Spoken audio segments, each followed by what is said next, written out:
नमस्कार मित्रांनो, मी सपना तुमचं मनपूर्वक स्वागत आहे आपल्या कायद्याची बाराखडी या चॅनलवर। आज आपण एका अशा महत्त्वाच्या गोष्टीवर बोलणार आहोत ज्यांच्याबद्दल आपल्या मनात खूप गैरसमज आहेत, पण सत्य थोडंसं वेगळं आहे। हो, मी बोलते किन्नर समुदाय यांच्याबद्दल। त्यांची ओळख, हक्क, कायदे, सरकारी योजना आणि त्यांनी मिळवलेलं यश सर्व काही आपण सोप्या शब्दात जाणून घेणार आहोत। हा व्हिडिओ शेवटपर्यंत नक्की पहा, कारण यानंतर किन्नरांविषयी तुमचं मत पूर्णपणे बदलेल। तर किन्नर म्हणजे नक्की कोण? मित्रांनो, आपल्या भारतीय समाजात तिसऱ्या लिंगाची संकल्पना खूप जुनी आहे।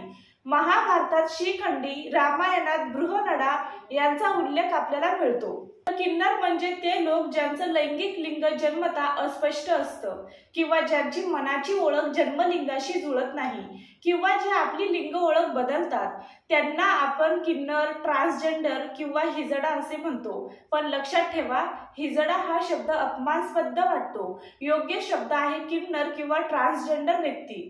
किन्नरांचा ऐतिहासिक गौरव बघूया। गर्व वाटावा अशी माहिती आहे।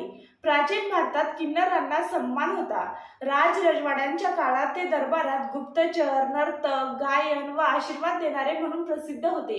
अगदी अजूनही मुलांचा जन्म, लग्न, मोठं सुख यावेळी त्यांना बोलावलं जातं, कारण किन्नरांचा आशीर्वाद फलदायी मानला जातो। पण ब्रिटिशांनी 1871 मध्ये क्रिमिनल ट्रायब्स ऍक्ट यामध्ये त्यांना गुन्हेगार ठरवलं आणि तिथून त्यांच्या अधपतनाला सुरुवात झाली। आता बघूया किन्नरांचे हक्क। नालसा निर्णय 2014 मध्ये सुप्रीम कोर्टाने नालसा म्हणजेच नॅशनल लीगल सर्व्हिस ऑथॉरिटी या वादात ऐतिहासिक निकाल दिला। किन्नरांना तिसरं लिंग मान्य केलं। ते म्हणाले, कायद्यानुसार प्रत्येकाला आपल्या लैंगिक ओळखीची मोकळीक आहे।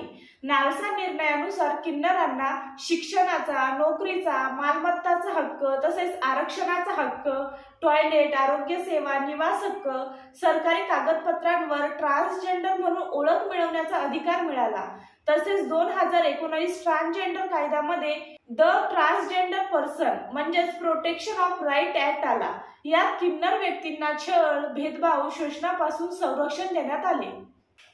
यातल्या मुख्य तरतुदी: किन्नरांना कामावरून काढून टाकता येणार नाही, शाळा कॉलेजातून काढता येणार नाही, घर मालक भाडे नाकारू शकत नाही, ट्रान्सजेंडर आयडी कार्ड मिळणार, ज्यासाठी जिल्हा अधिकाऱ्याकडे अर्ज करावा लागतो।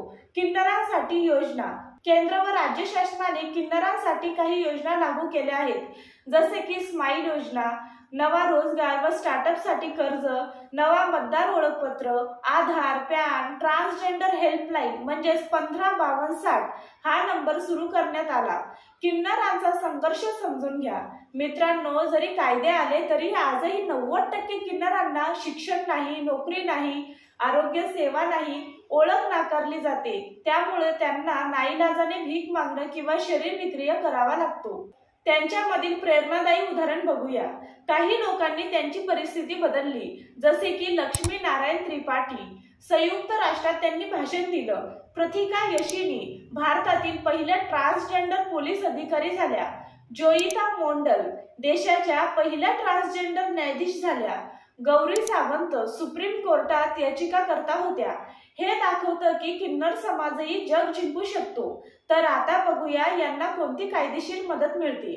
किन्नर व्यक्तीवर अत्याचार, शोषण झाल्यास खालील कायद्यांतर्गत कारवाई करता येते, जसे की किन्नर व्यक्तीवर अत्याचार केल्यास IPC सेक्शन 354 नुसार, तसेच त्यांच्यावर अश्लील शब्द वापरल्यास IPC 509 नुसार कारवाई होऊ शकते।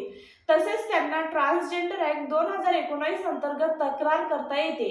विनामूल्य वकील म्हणजेच लीगल एडची मदत मिळू शकते। मित्रांनो, गैरसमज सोडा।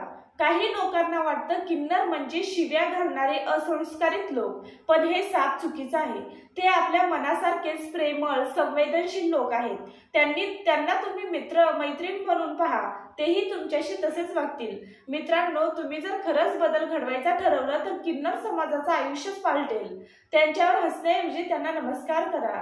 हिजडा असं म्हणण्याऐवजी त्यांना नावाने हाका मारा।